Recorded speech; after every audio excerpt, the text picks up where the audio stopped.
the Roosters showed a little bit of fight in the second half for sure. Yep. And then there was a really pivotal moment with a forward pass that was called, which was a rough on Daniel Tupou and Tedesco because, Tedesco gets a quick pass away to Suaalii and he looked like he was going to glide away and make the score 24-16 with about 20 minutes to go. But which would have been a bit of a contest. Yeah, for sure. But still, it's still an 8-point buffer, right? Yeah. The Panthers never really looked in trouble.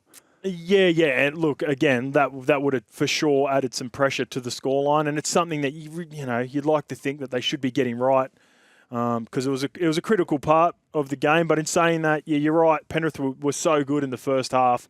It was one of the more complete performances I've seen in the first half, and I wrote that in the group, and then you corrected me. It's probably their performance in the grand final against Parramatta that I can remember. It was clinical. Clinical's the right word for it. Yeah, it was. I think 3 of the best halves I've ever seen was New South Wales this series game 2, first half. The best half of football I've ever seen by a team was Penrith first half against Parramatta in that grand final, and last night's probably third. Yeah, well, they were 22 from 22 completions, 24-0. Their intensity was higher, their contact was better, their physicality, they were just rolling downfield through their forwards, the momentum they were gaining. The Roosters just looked shell-shocked. When you mention those games, a number of factors you do have to factor in, right? Like the importance of the game, the quality of the opposition, because there's probably teams that, there might be listeners out here going, oh, I've seen another team put on 36.5. Yeah. This is a meaningful game against a very good opponent who, for whatever reason, even people like myself, as I was watching this unfold, I was like, how did I tip the Roosters in this? Like, did you?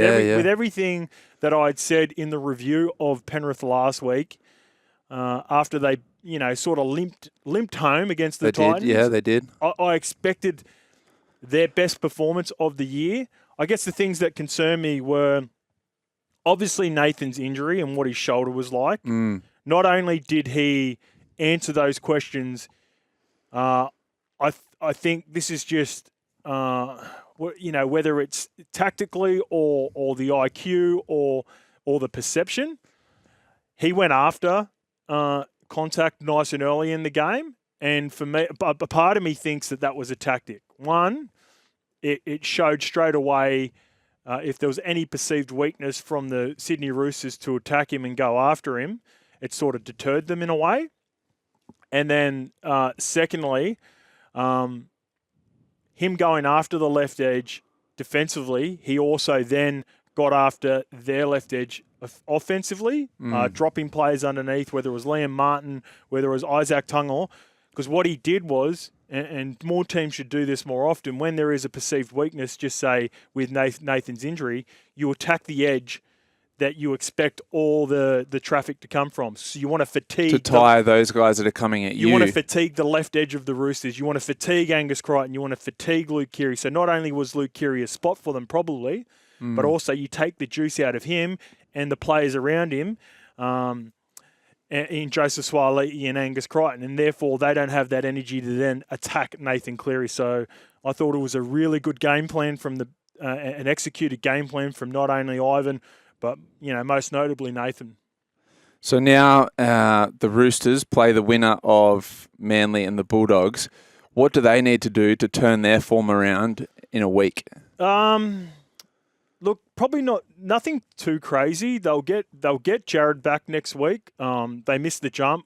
Could Jared have ebbed the flow of Penrith in that first 40 minutes?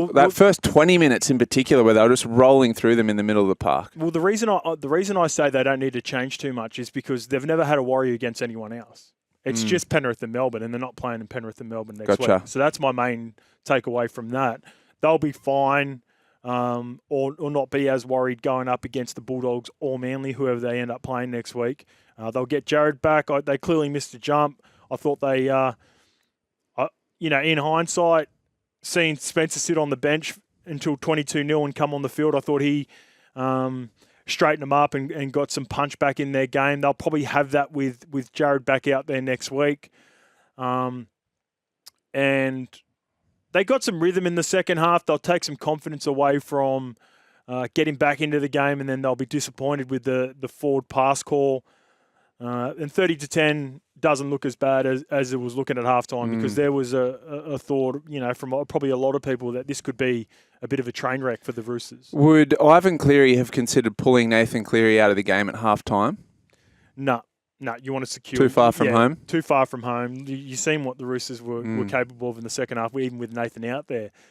So he needed to make sure that the job was done, because the last thing he would have wanted, after front-loading his energy and going so hard in that first half, to let it slip in the second half by taking Nathan off. He would have had full confidence in Nathan to even play him, and therefore you want to get the job done, so you get that extra week off. A pivotal moment, as you touched on, the forward pass in the second half, when the Roosters were getting a bit of a roll on. Let's have a listen firstly to what Trent Robinson and then James Tedesco had to say about that forward pass. No, I didn't think it was forward. I don't think anybody thought it was forward except for the ref. Even looking at the replays and the angle of the pass, that's a big call in that moment, and you can't get that wrong. Yeah, I didn't think it was forward. We thought we probably should have scored off the back of it. It could have been a different contest, but I didn't agree that it was forward. Yeah, look, I agree with him. It's a bad call. I can partly understand, once I seen the angle in which Ashley Klein was in line with Teddy, because Teddy... It was the body angle of the players, wasn't it? Teddy was actually blocking the sight of Ashley Klein of the ball, the line of the ball. And his hips were kind of facing forward. Yeah, so initially I actually thought it was a forward pass. In saying that, you'd like to think if Ashley hadn't seen it, then he has to rely on the advice from the touchy. Now, we don't have communication of what the touchy has relayed on to Ashley, whether it was his call or whether it was the touchy's call. But in saying that, it looked like he couldn't see. So therefore, he's taken a guess, in my opinion, that because Teddy was slightly in front of Toops, in my opinion, the pass was clearly backwards. It wasn't even close to flat. It was backwards with momentum. And it was a rough call because, like I said, that would have made it 24-16. That would have applied scored ball pressure. And the Panthers, who started so well and have been at this position now where they've been so dominant in finals, would have got a little bit nervy for sure. Do you think from the Panthers' perspective, so they blow the Roosters out of the water first half, have they then got one eye on that preliminary final and not getting injured? And potentially, it looked like, to the naked eye, they lacked a little bit of that intensity that they had in the first half, which may have just been a product of the 24-0. Yeah, it's more to do with the 24-0. It's just human nature, Like once you get to a point where it's going to be, really hard for a team to come back. It's the same as when the back end of the season when I was sort of on the fence with where I felt Penrith were at. They had tough games against the Titans. There was one more game before them that sort of wasn't super convincing. I think it was the Rabbitohs game. They won with a pretty decent score, but it wasn't convincing to me. Players looked a little bit banged up. But once you get to 24-0 at halftime in a first week of the finals, geez, you probably think you're home. You're trying to do everything you can to get through the game as quickly as possible. Particularly like said, for Nathan Cleary, who's been injured. For sure. Those guys that are banged up, and it's probably the best that I've seen Dylan Edwards, Liam Martin and James Fisher-Harris look in a half a footy. But at the back end of the halves, when you know, or halfway through the second half, when look, we've probably got 1 foot in the door for a prelim, you start to go, oh, maybe that shoulder hurts a little bit more than I thought. And Dylan Edwards might go, then that's fish. And then Dylan Edwards might be going, geez, my knee's starting to flare up a little bit more. It's like you don't go into the game thinking that. It's just something that presents itself once you can see that you're ever so close to yet another preliminary final for this great Penrith team. The biggest question mark over the Panthers, of course, is how is Nathan Cleary going to return from that injury? If you hadn't have told me before the game that he had an injury, watching it, I would not have known. Here's what Ivan Cleary had to say about Nathan Cleary's performance. Thought he was all right. Yeah. Jeez. I thought he was outstanding. Makes a big difference to our team just through not just the way he plays, but gives everyone confidence. And he's just got this knack of being able to be out for a while and be able to come back and just click straight into gear. And thought some early, probably at training actually. I thought this week's some of the defence that he did was probably more than we wanted him to do, but we just wanted him to get that confidence. And up against Angus tonight, who's arguably the best back row in the comp at the moment. It was a fair task, and just thought he went about his business really well. Did exactly what we needed to. Kicking, even ran the ball a few times. So had a great game.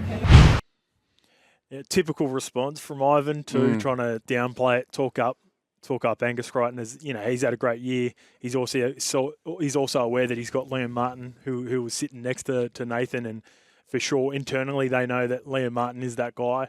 But that's what you say after a win like that. They've never got too carried away with who they are.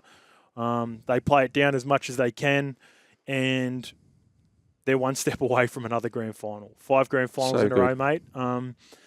They're just a pleasure to watch. They are. I thought last night the big play, and it was early on, was the charge down from Connor Watson. So it actually was the other way, right? The Panthers were more up for that set than the Roosters were. Yeah. It was just, they got back on, you saw Cleary chase back Connor, make the tackle, the whole line went back, and the Roosters did 4 plays that were pretty redundant. They didn't do anything. They didn't use it. They didn't spread the ball. It was just one out stuff. It seemed like they just weren't in the game, and Penrith were. More so that it was so important to win this game. Both teams banged up, and you think that the Roosters would have at least come out and gone, if we get this, we got a few weeks, we've got 2 key people out for the rest of the season. If we can roll them and start well, we can upset them. He put Lenu off the bench to bring him on as someone who can be a catalyst to keep the ball rolling, but he never had an opportunity. That didn't really work, did it? Because the game was out. It was already 22-0, I think it was. When I think if you're not going to have Jared there, you got to start Spencer. Yeah, I think so. And for sure, in hindsight, I actually called before the game when I was chatting to him. Well, me and Mace were breaking down the game for levels, and we both anticipated not only Spencer coming off the bench, but sometimes Ivan brings Moses Leota off the bench for them because he wants that. He wants that second wave. Yeah. Now, the thing that Robbo didn't anticipate, and what you're calling for, Brooksy, he didn't anticipate that start. And you can be critical of Robbo on a few of the decision. Well, the decision with Spencer, and you can be critical on the Roosters for not getting into shape. Penrith forced him into that, mate. They completely blew him off the park, and despite how you view it as an important game for both of them, Penrith, this is who Penrith are. They're seasoned. They've done this for 4 or 5 years in a row. They have been this team. And sometimes when you get out there, you look at the team on paper or you look at the results and you go, we're a chance this week. And then it's the old Mike Tyson saying, you don't realise you're in a heavyweight fight until you get punched in the face for the first time. And it's that, I'm telling you right now, I've been watching the Penrith Panthers closely. Fish hasn't been running like that for 3 weeks. Liam Martin hasn't been defending like that for 3 weeks. They've been limping into the playoffs, but when it comes time and when it counts, their biggest players step up. Limping or cruising?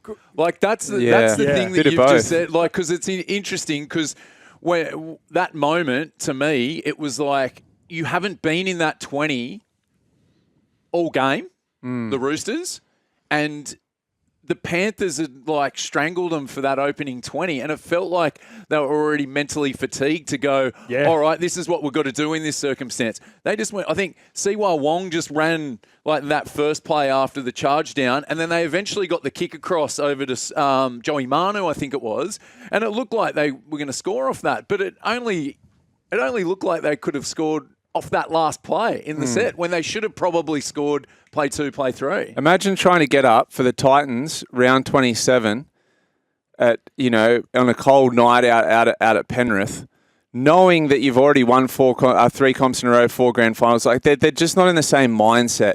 This game they looked hungry, they looked aggressive, aggression that I haven't seen for most of those guys, for most of them since Origin, some of them since almost start of the year. Of course, and when I say that about them not being at their best in the last 3 weeks, I say that respectfully, and I also say that in the sense that it wasn't required. You know, you look at the results. It's probably the one game that sort of probably woke them up a little bit was the Raiders game, where they can afford to be in second and third gear and still get a result, and like they did against the Titans. But yeah, Brooksy, going back to the charge down, when Connor Watson got that was a huge play, but it was just a byproduct of all the work that Penrith had done in the first 20 minutes, had completely gassed the Roosters, and they just had no energy to attack, and therefore Penrith were up for it. They were ready to defend their line. They hadn't defended their line the entire game, so that was sweet.